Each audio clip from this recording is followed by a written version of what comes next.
하나, 둘, 셋. 네, 안녕하세요. 네, 저는 강 PD고요. 네, 저 이제는 경제부 기자로 돌아오게 된 김지원 기자입니다. 최근에 원산면 관련해가지고 용인 아, 반도체 클러스터 그렇죠. 네, 기사를 좀 많이 쓰셨었어요. 네. 그래서 제가 이제 인터뷰 요청을 드렸는데 원산면이 팍 떴을 때 반도체 클러스터 그쵸. 유치되고 그 2년 전이죠. 맞아요. 예, 발표한 거. 이때쯤 하겠다라고 했던 게 19년도, 20년도에 말이 나와서 땅 파기 시작하고 이랬던 게 이제 한 2년 전부터 3, 4년 정도 전에 이제 제가 갔다 온 것 같은데 여기에 뭐 짓고 여기에 뭐 짓고 이런 도면이 부동산끼리 여기서 막 원산면 사람들한테서 돌고 있다.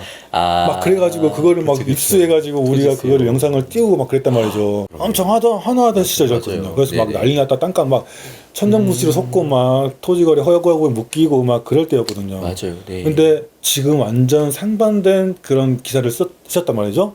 지금 어떤 일이 있는지 좀 기사 내용을 좀 쭉 얘기 좀 해주세요. 원산면에서 웃고 있는 사람들은 여전히 많습니다. 그러니까 그리고 실제로 지난 2023년과 지난해 이제 지가 상승률이라고 하죠. 땅값이 가장 많이 올라간 곳이 2년 연속으로 용인시 처인구가 꼽혔어요.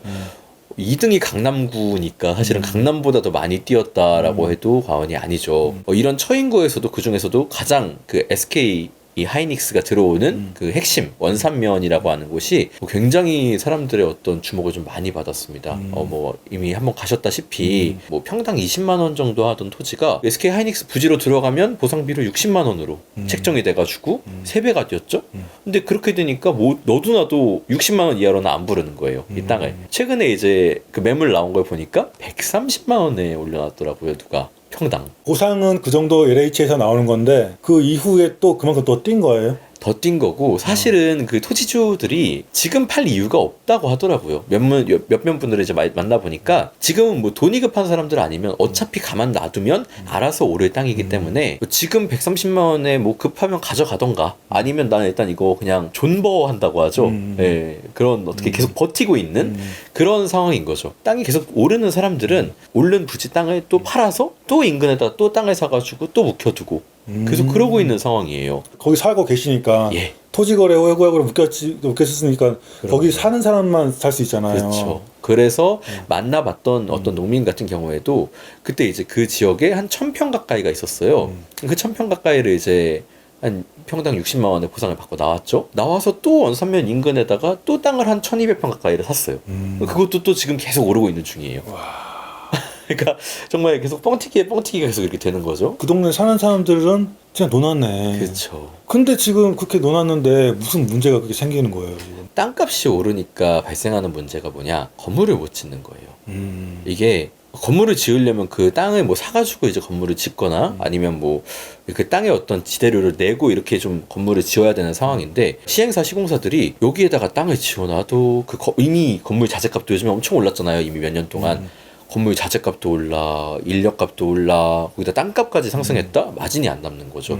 그러니 상가 건물이든 주거시설 건물이든 어떻게 지을 수가 없는 거예요. 네. 그러다 보니까 어떻게 보면 이 원산면이라고 하는 곳이 SK 반도체 클러스터가 오면서 이 도시가 발전을 하고 어떤 마을이 형성이 되고 또 여기에 이제 일을 하러 오는 분들이 또 이제 자고 묵고 먹을 만한 그런 시설들이 있어야 되는데 그런 시설을 지을 수가 없는 거죠. 그러니까 이제 원래 거기에서 이제 뭐 카페를 운영하시던 분들 같은 경우에는 임대료가 오를까봐 무서운 거죠. 왜냐면 임대료는 앞으로 뭐 상가들 지을 때마다 점점 이제 임대료 올라가는데 지금 이제 좀 그전에 싼 값에 임대를 했던 분들은 월세 올릴까봐 비싸고 그리고 원룸 같은 거는 거의 지금 원산면에는 매물이 없다고 하더라고요. 그 어떤 한 분 보니까 자기가 이제 딱 들어오기 초창기에 이제 보증금 500에 월세 50에 살고 있던 분이 있는데 요즘에는 60, 70을 돼도 안 부른다고 하더라고요. 예. 근데 다들 그러는 거죠. 누가 원산면의 원룸을 월 7, 80 주고 사냐. 제가 알고 있기로는 저기 송파구 잠실 쪽이 아마 월 80으로 알고 있거든요.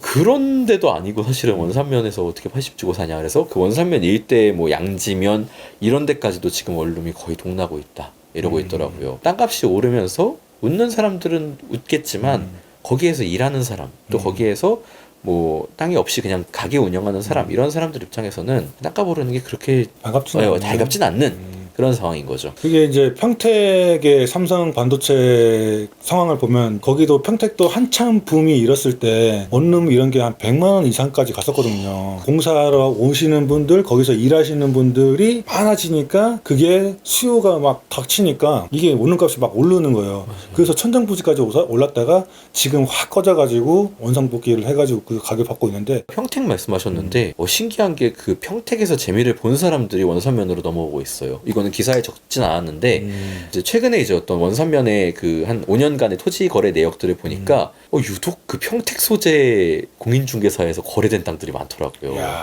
네, 그러니까 이미 거기서 한번 재미 보신 분들이 그러니까 아는 거지 진짜. 맞아요. 이런 분들이 진짜 대박이다. 이거 돈 네. 버는 사람 벌어본 사람이 본다고. 그렇죠. 맞아요. 네, 오늘 원산면에 대한 기사에 대한 이야기들 재밌게 들었고요. 취재도 열심히 하시고요. 네, 다음 재밌는 주제로 재밌는 기사 나오면 또 인터뷰 좀 하도록 하겠습니다. 수고하셨습니다. 네, 감사합니다.